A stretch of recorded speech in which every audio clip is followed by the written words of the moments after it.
श्री शिवाय नमस्तुभयम। दोस्तों, जैसा कि आप सभी लोग जानते हैं कि 28 नवंबर 2025 मार्गशीर्ष महीने में पड़ने वाली दुर्गाष्टमी व्रत है और मार्गशीर्ष महीने की शुक्रवार अष्टमी तिथि है। और दोस्तों, ये वो तिथि है जो कि मार्गशीर्ष महीने में शुक्रवार को पड़ रही है, तो इस दिन का महत्व और भी अधिक बढ़ जाता है। और दोस्तों, इसी दिन किया जाने वाला पंडित जी द्वारा बताया गया एक लाल फूल और एक सफेद फूल वाला उपाय आप लोगों को करना चाहिए, क्योंकि दोस्तों ये एक ऐसा उपाय है जो कि हर दिन नहीं किया जाता। मार्गशीर्ष महीने में जो अष्टमी तिथि आती है उसी दिन किया जाता है। अगर आप लोगों ने इस उपाय को नहीं किया है या किसी कारणवश नहीं कर पाए हो तो इस दिन इस उपाय से मत चूकना। दोस्तों देखिए, यह दिन इतना खास होता है, इतना महत्वपूर्ण होता है। देखा गया है कभी कभी बड़े बड़े पूजा पाठ अनुष्ठान से जो मनोकामना पूर्ण नहीं होती है, वह शुक्रवार के दिन एक छोटे से उपाय करने से ही आपकी मनोकामना हो जाती है। और बहुत सारे लोगों ने इस उपाय को किया भी है और उनको इस उपाय को करने का फल भी जरूर मिला है। अगर आप लोग भी इस उपाय को इस शुक्रवार के दिन करना चाहते हैं तो आप इस उपाय को पहले अच्छे से समझ लेना, सुन लेना, उसके बाद करना।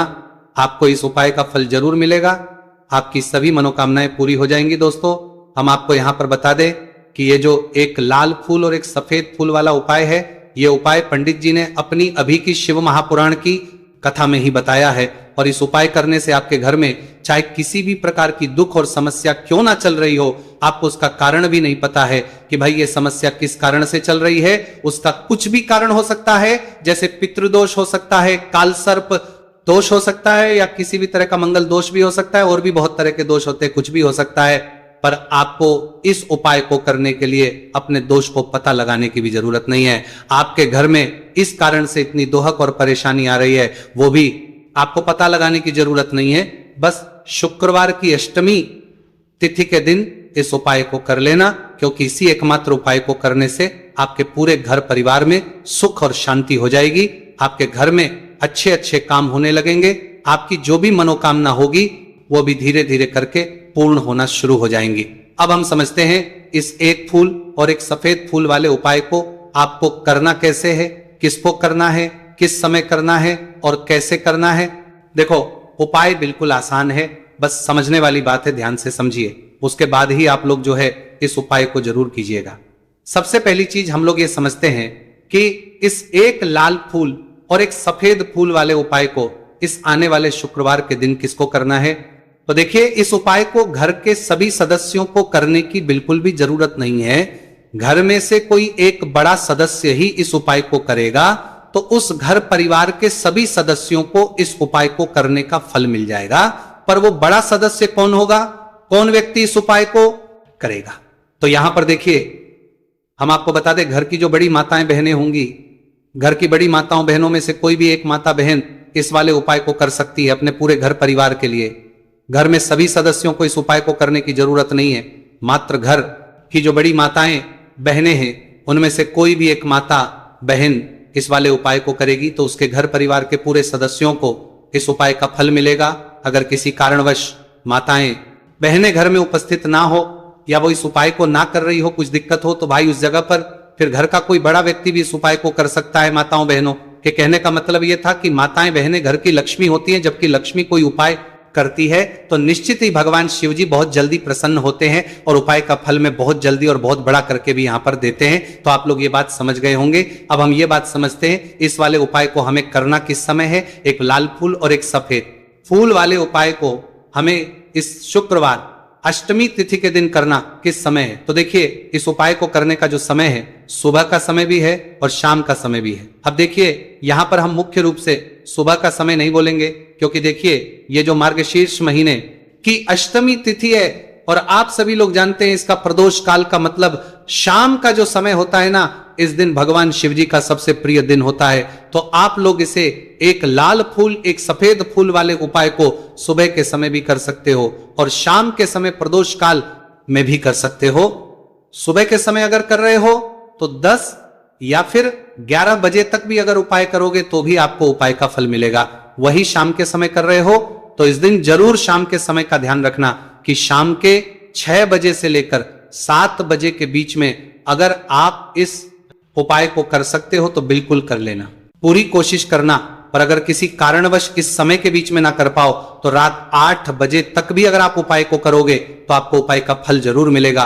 ये बात आपको समझ आ गई कि आप इस उपाय को सुबह और शाम दोनों समय कर सकते हो। मतलब करना आप एक ही समय है, घर में से किसी एक ही बड़े व्यक्ति को करना है, पर एक ही बार इस उपाय को करना है, दोनों समय नहीं करना है। आपको जो समय अच्छा लगे आप उस समय पर इस वाले उपाय को कर सकते हैं। तो चलिए जानते हैं इन विशेष उपायों के बारे में। लेकिन उससे पहले जो भी मेरे भाई मेरी प्यारी बहनें आज चैनल पर पहली बार आए हैं या मेरी आवाज आज पहली बार सुन रहे हैं, अगर आप भी महादेव के सच्चे भक्त हैं तो वीडियो को लाइक, चैनल को सब्सक्राइब जरूर कर लें और कमेंट बॉक्स में लिखे हर हर महादेव, ओम नमः शिवाय। देखो अब सबसे महत्वपूर्ण बात आती है कि इस उपाय को हमें करना किस लिए है।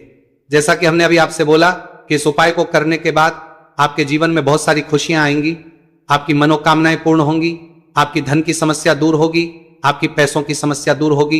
अब देखिए, अगर आप लोग सोच रहे हो कि भाई हमें घर बनाना है पर घर बनाने के लिए पैसा नहीं है, हमें गाड़ी लेना है पर गाड़ी लेने के लिए पैसा नहीं है, हमें जमीन लेना है पर जमीन लेने के लिए पैसों की कमी पड़ रही है, अगर ऐसी ही दिक्कत परेशानी या किसी भी तरह की धन से जुड़ी हुई समस्या या पैसों से जुड़ी हुई समस्या अगर आपके जीवन में चल रही है तो यह उपाय निश्चित ही आपके जीवन में बहुत सारे फल लाकर दे सकता है। इसीलिए अगर आपके घर में बहुत ज्यादा दिक्कत, समस्या, परेशानी चल रही है, धन से जुड़ी हुई, पैसों से जुड़ी हुई, धन की बहुत ज्यादा आ रही है, पैसों की बिल्कुल आवक नहीं हो रही है, तो भाई आप लोगों को इस वाले उपाय को जरूर करना चाहिए। घर में से किसी एक भी बड़े व्यक्ति को अब इस उपाय में करना क्या है वो सबसे पहले हम लोग जान लेते हैं।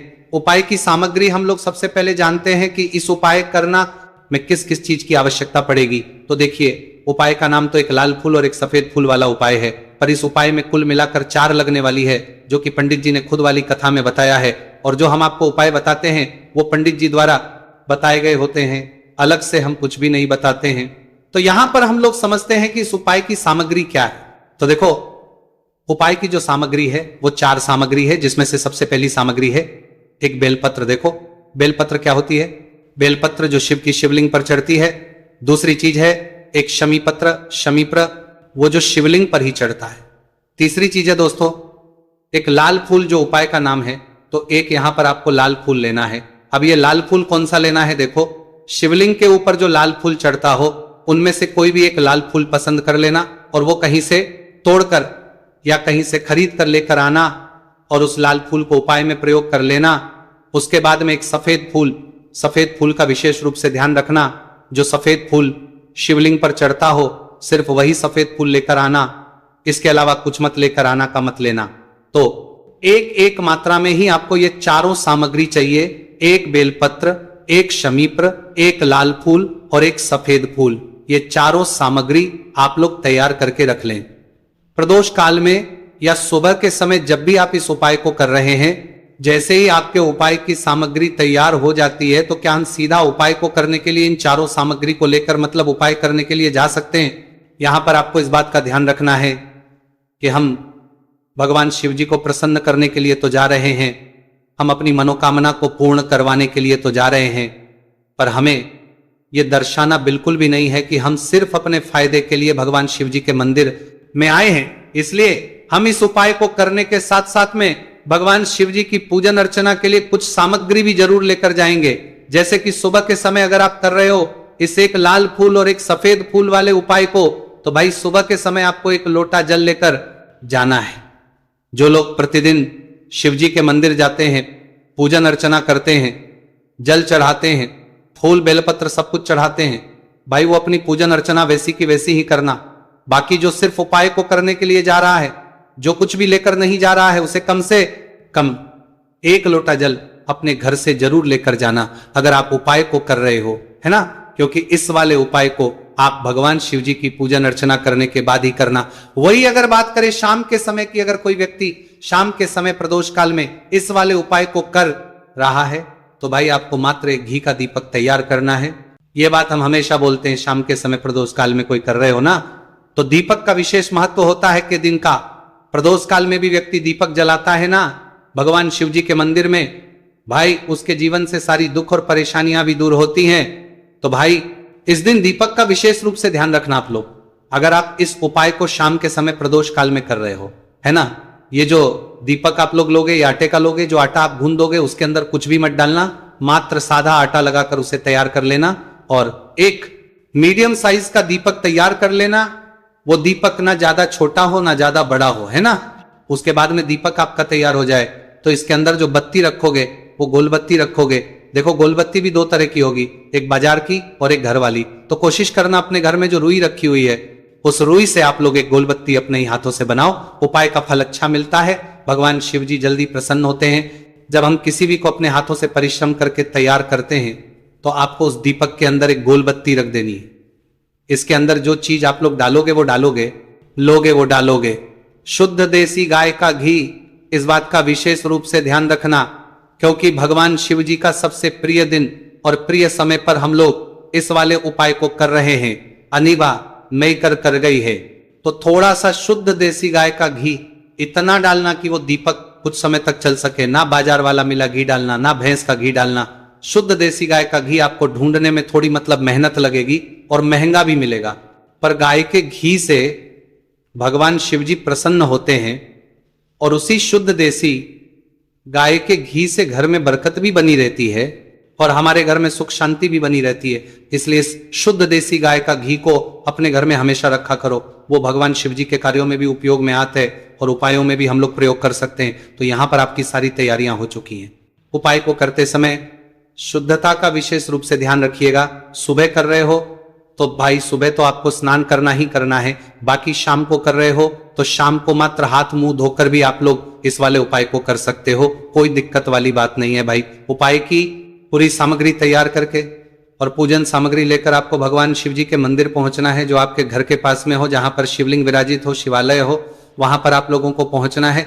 और जैसे ही आप शिव जी के मंदिर में पहुंचते हो वहां जाकर ही उपाय शुरू नहीं करना है, पहले आपको भगवान शिव जी की पूजन अर्चना करना है। पूजन अर्चना कैसे करोगे? सुबह के समय गए हो तो एक लोटा जल वगैरह जो भी पूजन सामग्री लेकर गए हो, उससे पहले पूजन सामग्री आप लोग मतलब पूजन भगवान शिव जी की कर लो। जो व्यक्ति सिर्फ एक लोटा जल लेकर गए हैं वो शिव जी की शिवलिंग पर मात्र एक लोटा जल एक धारा से धीरे धीरे करके चढ़ा लो, है ना। अपनी पूजन अर्चना लोग जो है पूरी कर लो पहले। उसी के बाद अगर आप शाम के समय कर रहे हो तो पहले जाकर बैठना है भगवान शिव जी के शिवलिंग के पास में। आप जो दीपक तैयार करके लेकर आए हो उस दीपक को पहले जलाना है। ये जो दीपक आप लोग जलाओगे ना, ये किसी और की माचिस से मत जलाना, अपनी ही माचिस अपने ही घर से लेकर आना और इस दीपक को अपने ही माचिस से जलाना। अगर आपने मंदिर की माचिस या किसी और की माचिस ले ली इस उपाय को करने में, इस उपाय का फल उस व्यक्ति को भी बहुत मिल जाएगा। इस बात का ध्यान रखना, अपने घर से अपनी ही माचिस लेकर जाना और इस दीपक को जलाना। दीपक को जलाने के बाद भगवान शिव जी की शिवलिंग के पास में रख देना। शिवलिंग के इतना पास में मत रखना कि भगवान शिव जी को आंच लगे सी दूरी बनाकर ही जो है इस दीपक को शिवलिंग के पास में आप लोग रख दीजिएगा। अब जैसे ही आपकी पूजन अर्चना हो जाती है भगवान शिव जी के शिवलिंग के सामने या पास कहीं पर भी बैठ जाइए उपाय को करने के लिए। और उपाय को करने से पहले आप लोग अपनी वो चारों पूजन सामग्री निकाल लीजिए, उपाय की जो सामग्री है वो निकाल लीजिए और भगवान शिव जी के शिवलिंग के ऊपर एक माता अशोक सुंदरी जी का स्थान देख लीजिए। माता अशोक सुंदर जी का जो स्थान होता है वो जलाधारी के ऊपर होता है। जलाधारी के बिल्कुल बीचों बीच में होता है। आप लोगों ने देखा भी होगा शिवलिंग की जलाधारी होती है। जलाधारी के बिल्कुल बीचों बीच का जो स्थान वो माता अशोक सुंदर जी का स्थान होगा, क्योंकि यहीं पर हमें ये जो है उपाय को करना है। सबसे पहली चीज अब हम उपाय को करना शुरू करते हैं। आप सबसे पहले अपनी एक बेलपत्र उठा लो। एक बेलपत्र को आपको माता अशोक सुंदरी जी वाले स्थान पर सबसे पहले समर्पित करना है। बेलपत्र की डंडी का मुख होगा जलाधारी की तरफ जहां से जल बहता है और नीचे गिरता है, और बीच वाली बड्डी पत्ती का मुख मतलब शिवलिंग की तरफ होगा। इस तरीके से आपको इस बेलपत्र को माता अशोक सुंदरी जी वाले स्थान पर समर्पित कर देना है। उसके बाद में अपनी एक शमी पत्र उठा लो जो आप उपाय के लिए लेकर आए हुए हो। शमी पत्र को उठाकर शमी पत्र की भी जो डंडी का भाग होगा वो जलाधारी की तरफ करके जहां से जल बहता है नीचे गिरता है उस तरफ करके, और पत्ती वाला भाग शिवलिंग की तरफ करके इस शमी पत्र को भी उस बेलपत्र के ऊपर आपको समर्पित कर देना है। समर्पित करने के बाद अब आप ले लो अपना एक लाल फूल जो आप उपाय को करने के लिए लेकर आए हुए हो। इस लाल फूल का जो खिला हुआ भाग होगा, चाहे वो गुलाब का फूल हो, चाहे कोई सा फूल जो शिवलिंग पर चढ़ता हो, भाई उस फूल का जो खिला हुआ भाग होगा वो शिवलिंग की तरफ होगा। बाकी जो पीछे का भाग होगा फूल का, वो जलाधारी की तरफ, जहां से जल बहता है नीचे गिरता है, उस तरफ होगा। और आखिरी में आपका जो एक सफेद फूल बचा है, इस सफेद फूल को भी आपको लेना है, और सफेद फूल का जो खिला हुआ भाग होगा वो शिवलिंग की तरफ होगा, जहां पर शिवलिंग रखा हुआ है उस तरफ होगा, और डंडी का भाग जलाधारी के पीछे की तरफ हो जाएगा। मतलब जो जहां से जल बहता है और नीचे गिरता है। जब आप लोग एक बेलपत्र, एक शमी पत्र और एक लाल फूल, एक सफेद फूल चढ़ा रहे हो, तो उस समय आप लोगों को कांता